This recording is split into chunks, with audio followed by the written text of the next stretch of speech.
Shalom, Bapak-bapak, Ibu-ibu, dan saudara-saudara sekalian. Kita ketemu dalam acara Embun Surgawi pagi ini. Tapi sebelum kita membaca firman Tuhan dan merenungkannya, mari kita minta pimpinan Roh Kudus. Terpujilah namamu ya Tuhan. Terima kasih atas kesempatan yang indah ini untuk sampaikan firman Tuhan. Kiranya Roh Kudus memimpin kami dan juga memimpin hamba-Mu, memimpin Bapak-bapak, Ibu, dan saudara-saudara sekalian yang diberikan kesempatan untuk mendengar, dan juga tolong supaya kami siapkan dapat melakukan firman ini. Puji namamu Tuhan, dalam nama Yesus aku berdoa, amin. Hari ini kita merenungkan tentang jembatan. Saya ambil dari Yohanes 14 ayat yang ke-6. Kata Yesus kepadanya, akulah jalan dan kebenaran dan hidup. Tidak ada seorang pun yang datang kepada Bapa kalau tidak melalui aku. Berbicara tentang jembatan, kita perlu ada jembatan penghubung dari kampung ke kampung, kota ke kota, bahkan sekarang ada makin canggih, ada penghubung negara ke negara dengan jembatan.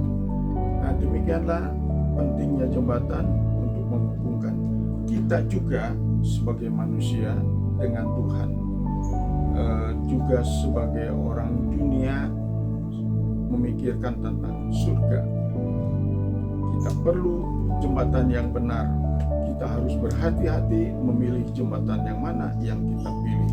Ada beberapa jembatan yang perlu kita renungkan nanti bersama-sama. Dalam ayat ini tentu yang menjadi jembatan bagi kita, jalan dan kebenaran hidup untuk sampai kepada Bapa, ke surga atau keselamatan, yaitu melalui Yesus. Saya ulangi, akulah jalan dan kebenaran dan hidup. Tidak ada seorang pun yang datang kepada Bapa kalau tidak melalui aku. Tentu ada alasan yang penting mengapa Yesus menjadi jembatan yang perlu kita pilih. Ada beberapa jembatan, yaitu yang pertama jembatan terpendek. Jembatan terpendek itu artinya jembatan putus asa. Nah, berhati-hati dalam kehidupan kita, karena ulah kita, karena kita dicobai, maka kita akan mengambil jalan jembatan putus asa seperti Yudas atau Ahitofel atau beberapa contoh yang lain. Ini bisa terjadi di mana-mana, di beberapa negara pun terjadi. Mungkin karena utang piutang atau mungkin karena diancam dan lain-lain. Jangan sampai kita memilih jembatan putus asa ini. Yang kedua yaitu jembatan terpanjang, artinya jembatan pengharapan. Pengharapan tentu ada sekarang ini. Bagi saya sendiri, pengharapan sekarang adalah dikuatkan oleh adanya Roh Kudus yang siap dalam segala kegiatan akan menolong kita apapun, dalam berdoa, dalam memuji Tuhan, dalam pelayanan, dalam bersaksi. Kita perlu Roh Kudus. Nah, itulah jembatan yang terpanjang yang perlu kita telusuri. Juga yang ketiga adalah jembatan terkuat, yaitu iman kita. Iman yang mendatangkan kemenangan bagi kita. Iman yang mendatangkan kekuatan bagi kita. Bagi saya iman adalah dari tidak ada menjadi ada, dari yang tidak cukup menjadi cukup, dari yang jalan buntu diberikan jalan keluar. Seperti pada waktu Musa dikepung sehingga ada jalan laut terbelah. Dan ada banyak kesaksian para hamba Tuhan atau para nabi-nabi. Sungguh tepat dalam 1 Korintus 10 ayat 13 bahwa pencobaan itu biasa, maka Tuhan akan memberikan jalan keluar. Itulah jembatan iman. Yang keempat yaitu jembatan yang termahal, yaitu pengorbanan. Dalam dunia ini memang harus penuh dengan pengorbanan. Dimulai dari seorang ibu yang berkorban untuk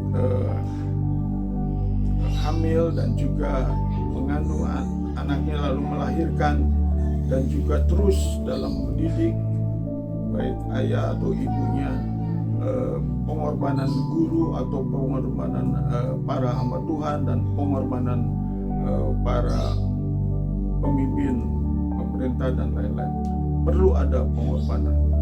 Itulah jembatan yang paling mahal, harus rela berkorban. Yang berikutnya yaitu jembatan kasih di dalam Yesus, karena Yesus adalah kasih. Kan tanpa kasih maka akan nihil dan hampa. Dalam 1 Korintus pasal 13, untuk apa kita pandai berbicara ataupun segala sesuatu tanpa kasih itu tidak ada nilainya.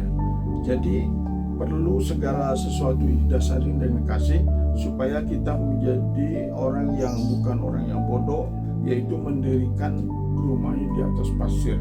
Artinya bukan di atas kasih, tetapi di atas harta atau tahta, kekayaan ataupun kekuatan kita atau manusia. Tetapi mari kita bersandar kepada jembatan kasih kita, yaitu di dalam Yesus Kristus. Untuk kita sampai ke surga, untuk kita diselamatkan, untuk kita hidup baru, untuk kita menjadi berkat dan hidup bermanfaat. Mari kita camkan lagu Jembatan yang Terindah.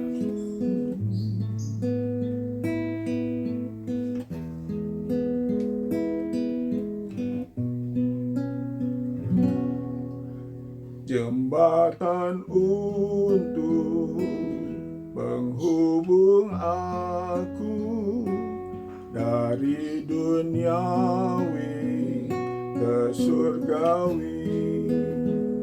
Itulah Yesus jembatanku yang terindah diutus Allah, atasi semua tiap masalah.